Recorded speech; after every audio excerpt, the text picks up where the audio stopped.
Order और molecularity में difference को डिस्कस करने से पहले मैं आपको बताना चाहूँगा ऑर्डर और मॉलिक्यूलरिटी होता क्या है। तो देखिए, मान लीजिए आपने एक इक्वेशन ले ली। मान लीजिए आपने A प्लस बी एक जनरल रिएक्शन है और आपको प्रोडक्ट P मिल जाता है। तो यहाँ पर एक मॉलिक्यूल किसका, A का, और दो मॉलिक्यूल B के। B के कितने, 2 मॉलिक्यूल्स रिएक्शन में पार्टिसिपेट कर रहे हैं, 2B। तो यहाँ पर इस रिएक्शन की मॉलिक्यूलरिटी कितनी हो गई, 3। मॉलिक्यूलरिटी कितनी हो गई, मॉलिक्यूलरिटी इसकी हो गई 3।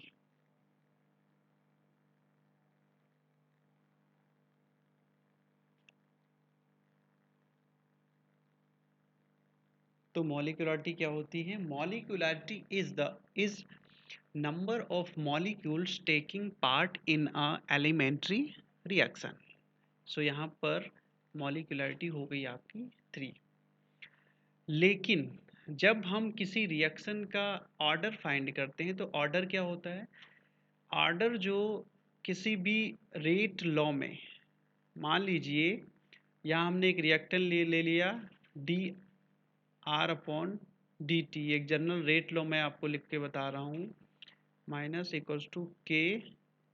यहाँ पर एक आर का कंसंट्रेशन ले लिया रिएक्टेंट का, और यहाँ पर एन, ये एन ऑर्डर होता है। और एन क्या होता है, एलिमेंट्री रिएक्शन में ये जो कफिशिएंट्स होते हैं, इन कफिशिएंट का सम होता है। तो इस केस में इसका ऑर्डर क्या हो जाएगा, 3 हो जाएगा, 1 प्लस 2 इक्वल्स टू 3। लेकिन ये सिर्फ उन एलिमेंट्री रिएक्शंस के लिए है जो external factors like light, pressure पे डिपेंड नहीं करती। Otherwise rate of reaction number of molecule पे ना डिपेंड करके किस पे डिपेंड करेगी, लाइट के प्रेजेंस पे या फिर प्रेशर पे। तो यहाँ पर ऑर्डर भी 3 हो गया।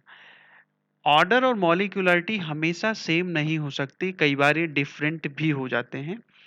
जैसे मान लीजिए कोई लाइट रिएक्शन है फोटोसिंथेसिस, उसमें रेट ऑफ रिएक्शन रिएक्टेंट की कंसंट्रेशन पे ना डिपेंड करके किस पे डिपेंड करेगा, वो डिपेंड करेगा लाइट के प्रेजेंस पे। अगर लाइट होगी तो रिएक्शन होगी, अदरवाइज रिएक्शन नहीं होगी। तो ऐसी रिएक्शन को हम कह देंगे जीरो ऑर्डर रिएक्शन, क्योंकि उनमें कंसंट्रेशन का फैक्टर रोल प्ले नहीं करता है। चलिए, जनरली दो बेसिक डिफरेंस होते हैं मॉलिक्यूलरिटी और ऑर्डर में।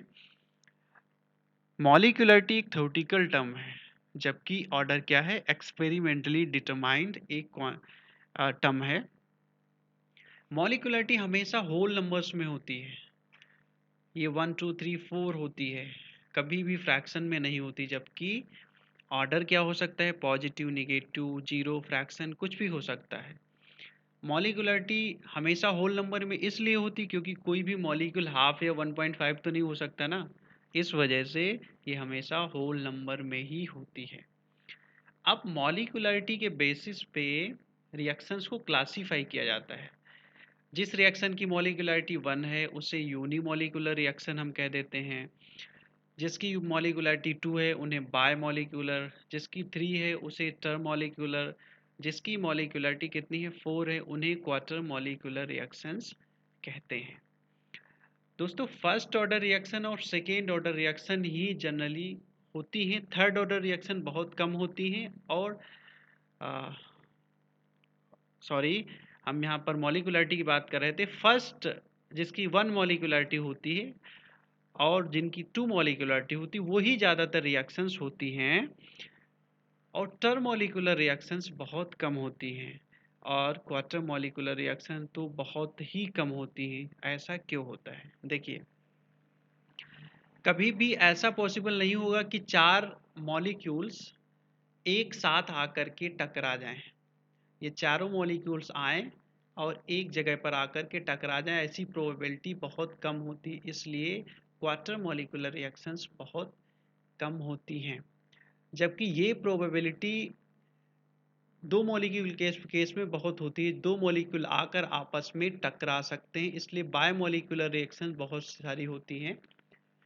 ये केस बिल्कुल उसी तरह से है जैसे रोड पर दो गाड़ियों का टकराना, उनका कोलाइजन होना, आमने सामने का कोलाइजन। मान लीजिए एक इधर से ये कार आ रही है और एक इधर से कार आ रही, दोनों आमने सामने टकरा गई और एक्सीडेंट हो गया, कोलाइजन हो गया, और रिएक्शन मतलब उनके हाथ पैर टूट गए रिएक्शन हो गई।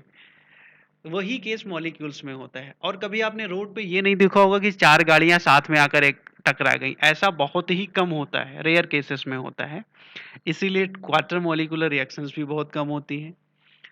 तो दोस्तों, आपको मेरा वीडियो कैसा लगा मुझे बताएं और मेरे चैनल को सब्सक्राइब करना ना भूलें। Thank you so much for watching.